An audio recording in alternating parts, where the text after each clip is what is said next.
The daily life of an old hero. The morning sun was just starting to rise when Frank Thompson opened his front door. He was 93 years old, but he never missed his morning routine.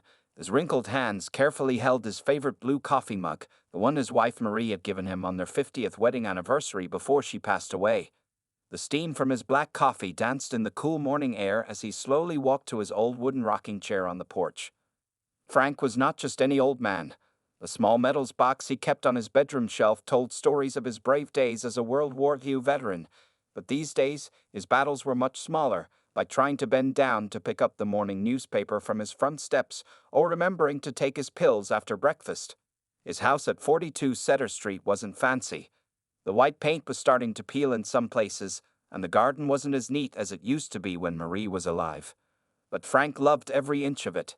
He and Marie had bought this house 52 years ago, when the big oak tree in the front yard was just a tiny thing. Now that tree was taller than the house itself, giving shade to the birds that Frank liked to watch every morning. From his porch, Frank could see the whole neighborhood waking up. Mrs. Rodriguez next door was already out, watering her colorful flower beds. She always waved to Frank, and sometimes brought him homemade tamales. Her grandson Tommy would run by soon, usually a bit late for the school bus, his backpack bouncing as he rushed past. Across the street was Old Jones' gas station. It had been closed for 3 years now, its windows covered with wooden boards. Frank remembered when Mr. Jones used to run it, how he would help young couples with their first cars, often charging less than he should have. Now the building just sat there, empty and quiet, collecting dust and old memories. Frank adjusted the cushion on his rocking chair, another one of Marie's touches that he couldn't bear to change. He reached down to rub his left knee, which always hurt more in the morning. The doctors had offered to replace it, but at his age, Frank didn't see the point. The pain reminded him he was still alive, still part of this world. His morning routine was simple but important to him. First, he would drink his coffee and watch the school bus pick up the neighborhood kids at 7:30. Then he would read the newspaper from front to back, even the parts about computers and smartphones that he didn't really understand. By 9 o'clock, he would water his small vegetable garden in the backyard. Just 3 tomato plants and some herbs now, not the big garden Marie used to keep. The neighbors all knew Frank's schedule. If they didn't see him on his porch by 7 o'clock a.m., someone would always knock on his door to check on him. That's just how things were on Cedar Street. People looked out for each other, especially for the old veteran who had lived there longer than anyone else. Frank liked to remember the old days as he sat there.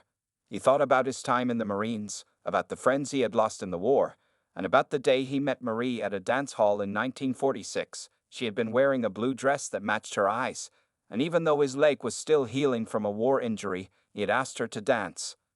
Little did Frank know that this peaceful morning routine was about to change. As he sat there, enjoying the quiet neighborhood sounds, birds chirping, cars starting, children laughing, he had no idea that soon he would need to use his old military skills one more time. But for now, he just rocked slowly in his chair, sipped his coffee, and watched another beautiful morning unfold on Cedar Street, just as he had done for the past 50 years. The peace breaks. It started on a Tuesday morning in May. Frank was in his usual spot on the porch when he heard it, the loud rumble of motorcycle engines coming down Cedar Street.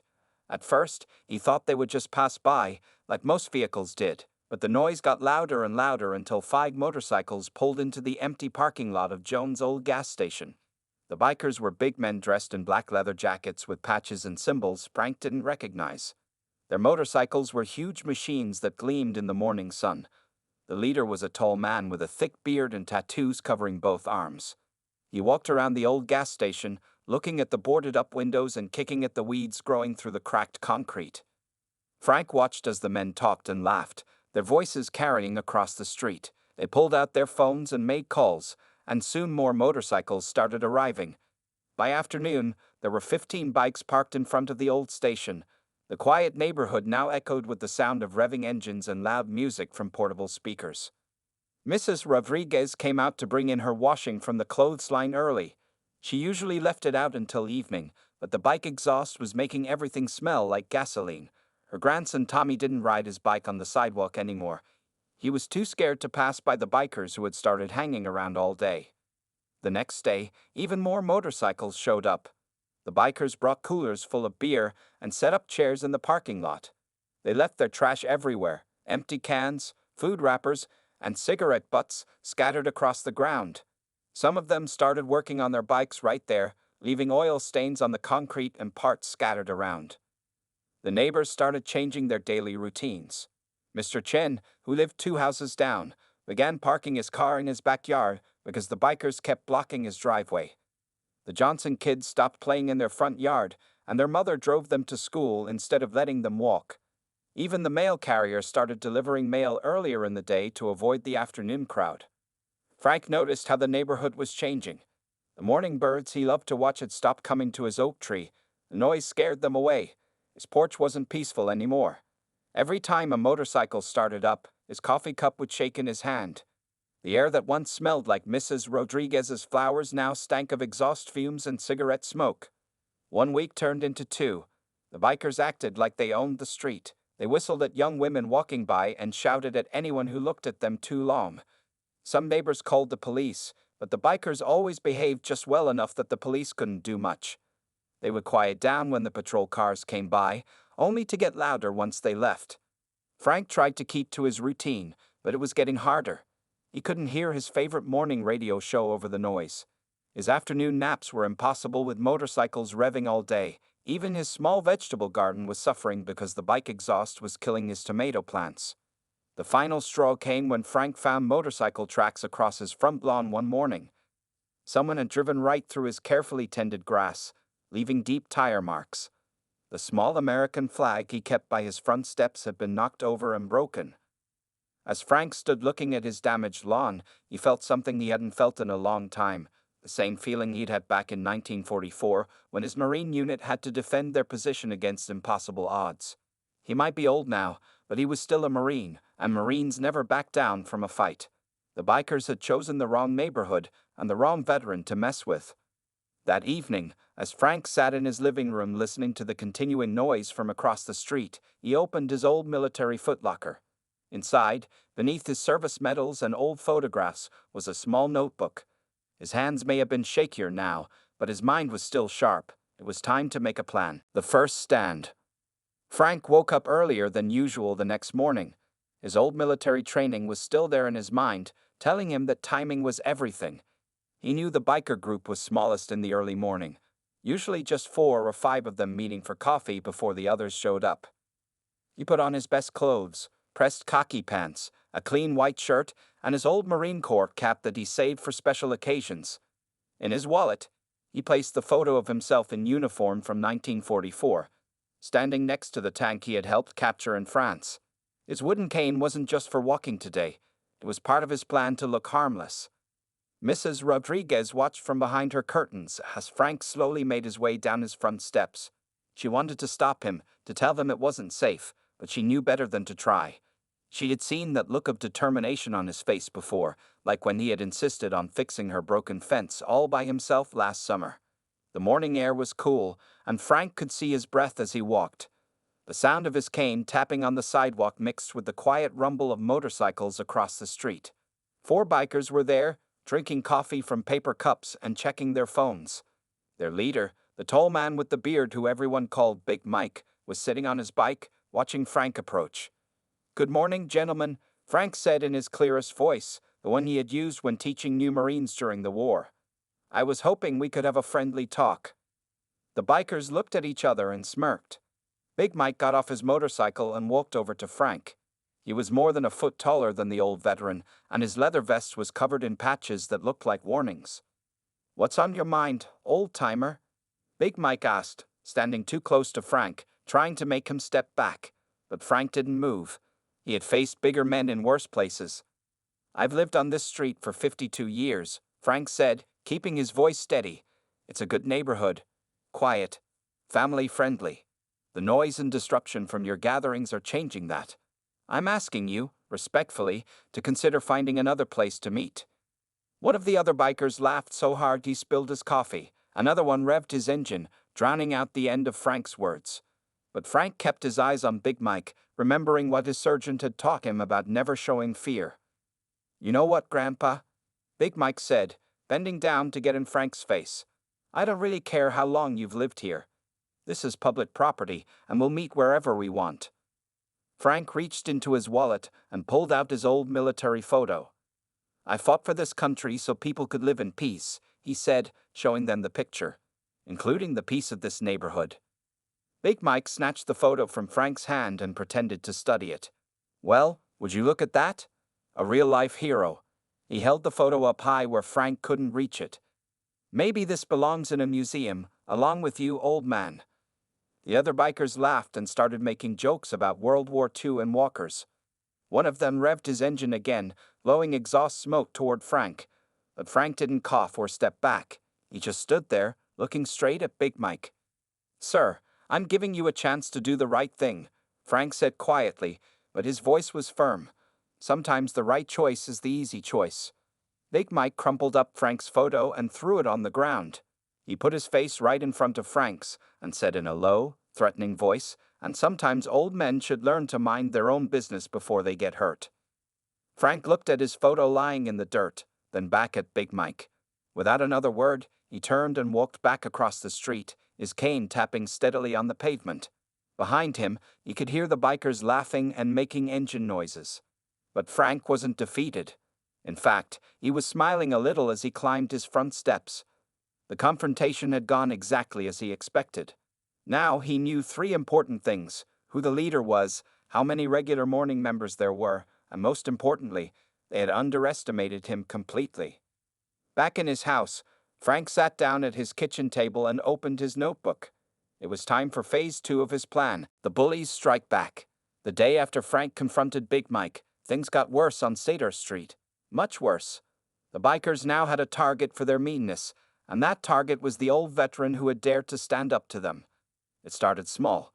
When Frank went out for his morning coffee, he found his newspaper torn up and scattered across his front lawn.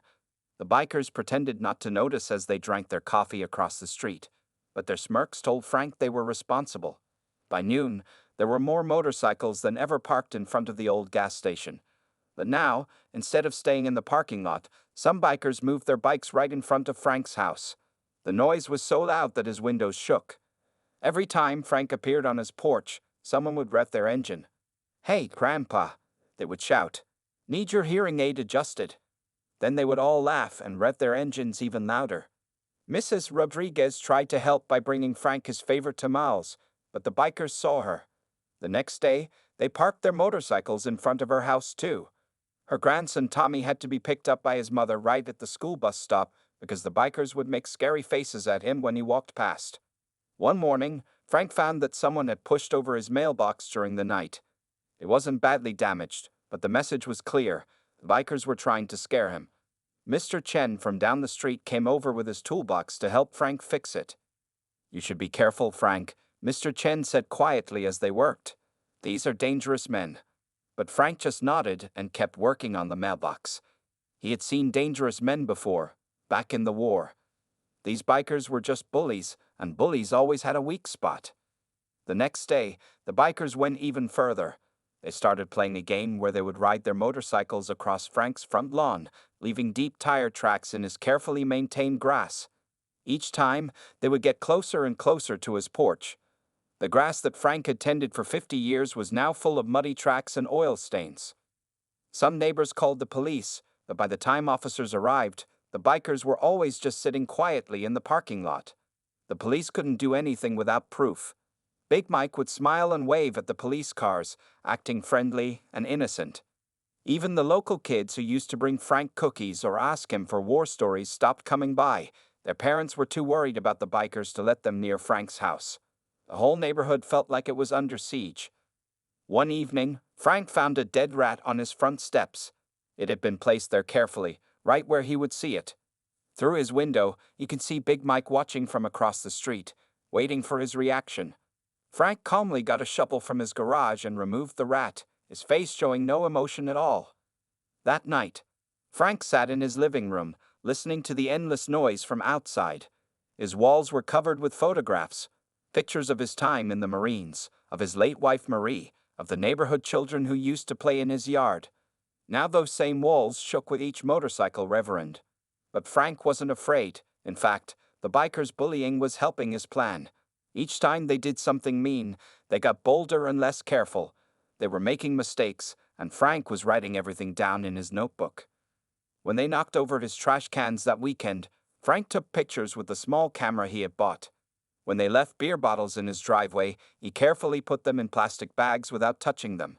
Every threat they shouted, every dangerous move they made on their bikes, it all went into his notebook. The bikers thought they were breaking Frank's spirit, but really, they were giving him exactly what he needed. As a Marine, Frank had learned that the best defense sometimes meant letting your enemy think they were winning. Big Mike and his gang had no idea that their biggest mistake wasn't choosing Frank's street for their hangout.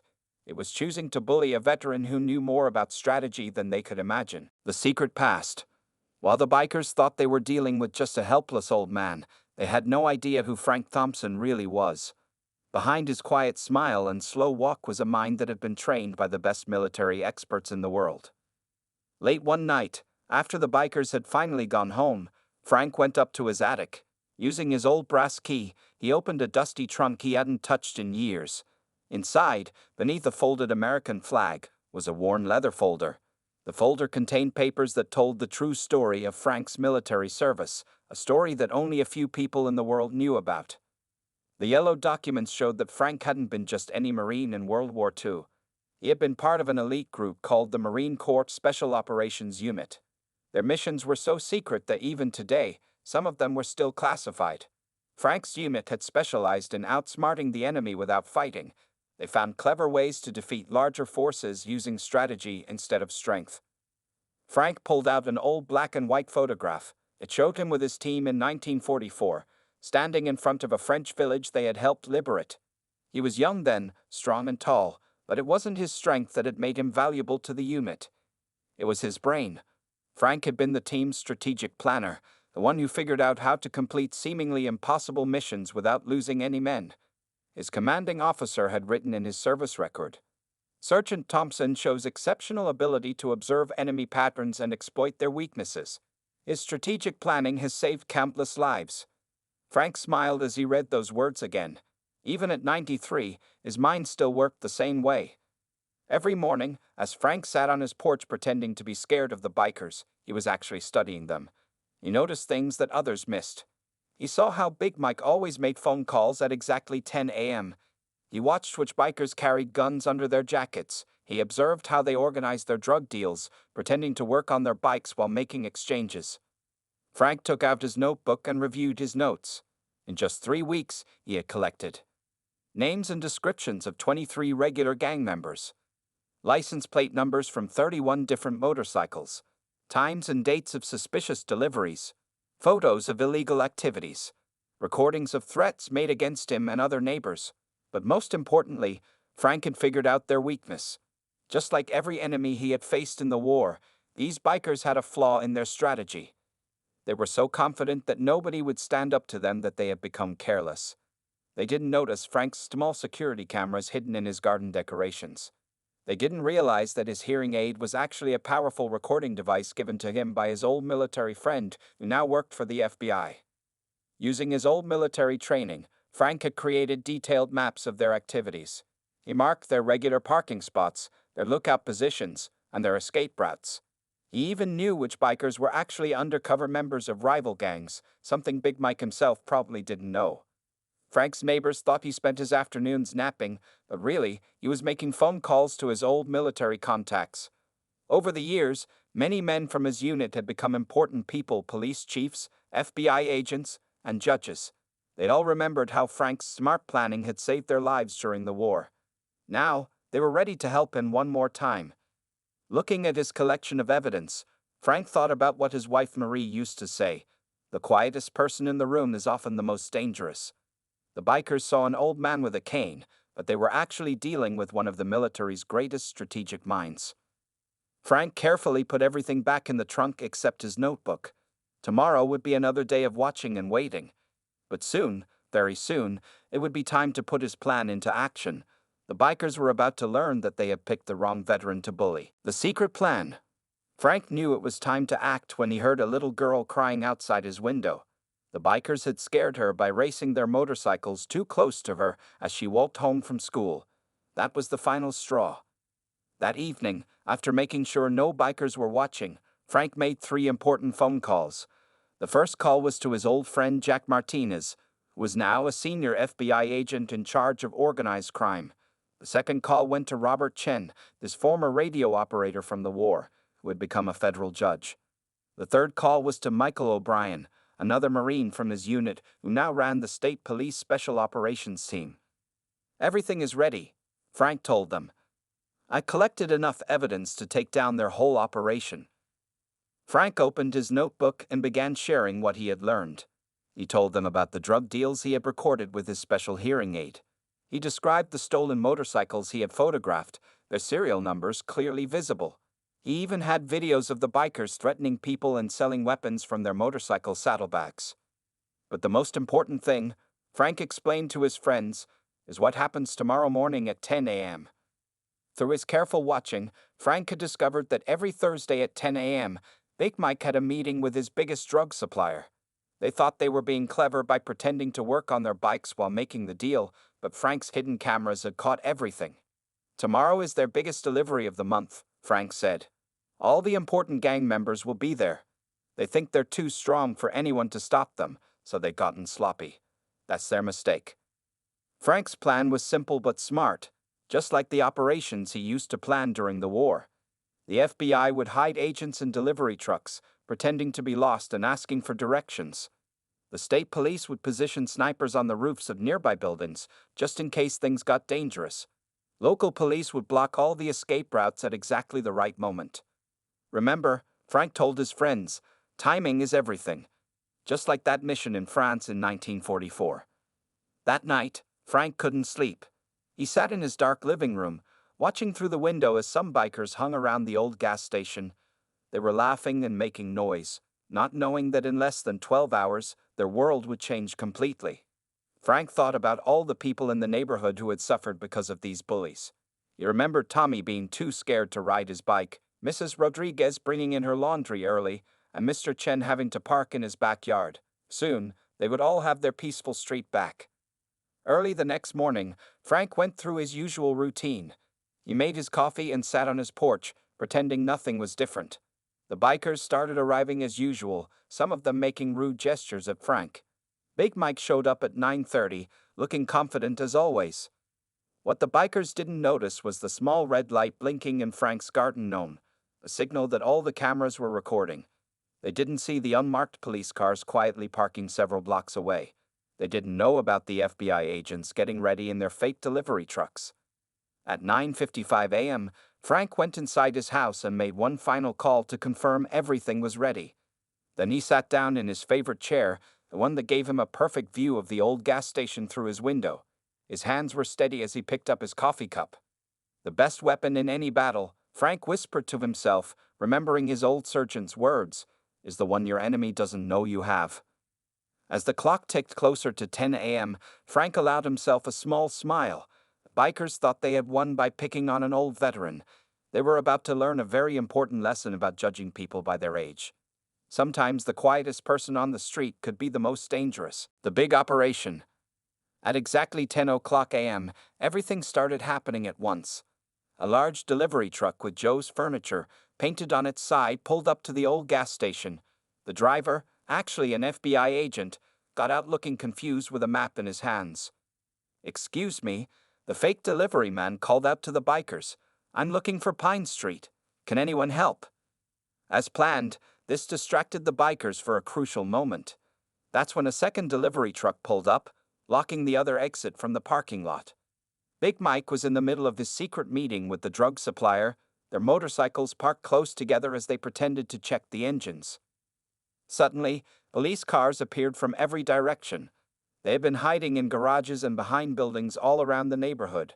Red and blue lights flashed everywhere. A police helicopter appeared overhead, its loud rotors drowning out the sound of motorcycle engines. "This is the FBI," boomed a voice from a loudspeaker. "The area is surrounded. Do not attempt to start your vehicles or resist." The bikers froze in surprise. Some tried to run, but discovered that every escape route was blocked. Others reached for their weapons, but stopped when they saw the red laser dots from police snipers appearing on their chests. Big Mike stood up slowly, raising his hands, his face showing shock and confusion. From his window, Frank watched as FBI agents in black vests rushed in from all directions. The delivery men pulled off their uniforms, revealing FBI gear underneath. Even Mrs. Rodriguez's grandson Tommy's school bus driver turned out to be an undercover officer. He had been helping protect the kids all along. The operation was perfectly timed. Within 5 minutes, most of the bikers were in handcuffs. The police found drugs hidden in motorcycle parts, stolen weapons in secret compartments, and lists of criminal contacts in their phones. Everything Frank had documented in his notebook was proven true. Big Mike was the last to be arrested. As the officers put handcuffs on him, he looked over at Frank's house in disbelief. He finally understood that the old veteran he had bullied wasn't helpless at all. Frank stood at his window, still holding his coffee cup, and gave Big Mike a small military salute. The neighbors came out of their houses to watch as police loaded the bikers into vans. They couldn't believe how many law enforcement officers had been hiding in their quiet neighborhood. There were FBI agents, state troopers, local police, and even some people in suits who didn't identify themselves at all. Mr. Chen walked over to Frank's house with tears in his eyes. "You did this, didn't you, Frank?" he asked. "You saved our neighborhood." Frank just smiled and offered Mr. Chen a cup of coffee. Together, they watched as officers collected evidence from the old gas station. They found everything Frank had documented: stolen motorcycles, illegal weapons, drugs, and money. The operation was so complete that not a single piece of evidence was missed. By noon, the last police van was driving away. The old gas station was empty again, but this time sealed with yellow police tape. The only sounds on Sater Street were birds chirping and leaves rustling in the wind. Peaceful sounds that hadn't been heard in weeks. News reporters started arriving, wanting to know how such a big criminal gang had been caught. The police chief gave a press conference, saying only that it had been a carefully planned joint operation. He didn't mention Frank at all, which was exactly how Frank wanted it. Late that afternoon, Frank's old friend Jack from the FBI stopped by. "Just like old times, eh, Frank?" he said with a grin. "Your plan worked perfectly. We've been trying to catch these guys for months, but we could never get enough evidence. Your surveillance and timing made all the difference." Frank nodded modestly. "Sometimes the best weapon isn't a gun," he said quietly. "Sometimes it's just patience and a good plan." As the sun set on Sater Street that evening, everything was quiet again. The neighborhood children were back playing outside, Mrs. Rodriguez's laundry was drying in the breeze, and Tommy rode his bike past Frank's house, waving happily. The old veteran had won his last battle without ever firing a shot. The new beginning. 1 month after the big police operation, Sater Street had changed completely. The old gas station was no longer an abandoned building where criminals gathered. The city had bought the property and was turning it into a small park. Workers were already planting trees and setting up benches. Frank sat in his usual spot on the porch, drinking his morning coffee. But now, instead of motorcycle noise, he could hear birds singing and children playing. His front lawn had been fixed. The whole neighborhood had come together one Saturday to help replant the grass where the motorcycle tracks had been. Mrs. Rodriguez's flowers were blooming again without any exhaust fumes to kill them. Her grandson Tommy had started a new tradition of bringing Frank a fresh donut every morning before school. The local kids had even put up a small sign near Frank's mailbox that read "Hero's Home" in colorful letters. The story of what really happened had spread through the neighborhood, even though Frank had asked the police not to mention his name to the newspapers. People had figured it out anyway. They noticed how the FBI agents treated Frank with respect, and how senior police officers would stop by just to share a cup of coffee with him. One morning, a black car with government plates parked in front of Frank's house. A man in a military uniform walked up to his porch carrying a large envelope. Inside was a special letter of thanks from the Marine Corps, praising Frank's service both during the war and now. They were especially impressed that he had solved the problem without any violence. "You've shown that a Marine's greatest weapon is his mind," the letter said. Frank smiled as he read it, thinking about how his old surgeon would have been proud. The neighborhood had changed in other ways too. People spend more time outside now, talking to their neighbors and watching out for each other. Every evening, someone would bring food or cookies to Frank. Mr. Chen had organized a neighborhood watch program, though there wasn't much crime to watch for anymore. The local elementary school invited Frank to speak to the students about being brave and standing up to bullies the smart way. He told them that sometimes the strongest person isn't the one who fights, but the one who thinks and plans and helps others. Being old doesn't mean being helpless, he told the children. Every person has something valuable to offer, no matter their age. Frank's story had inspired other neighborhoods too. When people heard about how an elderly veteran had outsmarted a dangerous gang, they started paying more attention to their own older neighbors. All across the city, people began to understand that senior citizens weren't just people who needed help. They were people who could help others with their wisdom and experience. The park that replaced the old gas station was officially opened 3 months later. Without telling Frank, the city council had decided to name it Veterans Honor Park. They put up a small monument that told the story of how one brave veteran had protected his neighborhood. Frank pretended to be embarrassed by the attention, but his neighbors could see him smiling whenever he read the monument. Every morning, Frank still followed his routine. He would sit on his porch with his coffee, but now he would wave to joggers and parents walking their kids to school. Sometimes, other veterans would visit him, asking for advice about their own neighborhoods. Frank would share his wisdom, teaching them that brain power was often better than physical power. On warm evenings, Frank would sit in the new park, watching children play where the motorcycles used to be. Sometimes he would tell stories to the neighborhood kids about his time in the Marines, always emphasizing how thinking and planning had won more battles than fighting. The old American flag by his front steps flew proudly again. But now it had company. His neighbors had put up flags in their yards too, showing respect for the quiet veteran who had taught them all an important lesson. You're never too old to make a difference, and the greatest victories are often won without a single punch being thrown. As the sun set on Cedar Street each evening, Frank would think about Marie and how proud she would have been. He had protected their home and their neighbors, just as he had protected his country so many years ago. And he had done it the same way, with patience, wisdom, and clever planning instead of violence. The peaceful neighborhood he loved was safe again, and Frank Thompson, the 93-year-old veteran, had fought his last and perhaps most important battle, armed with nothing more than his wit, his experience, and a simple notebook.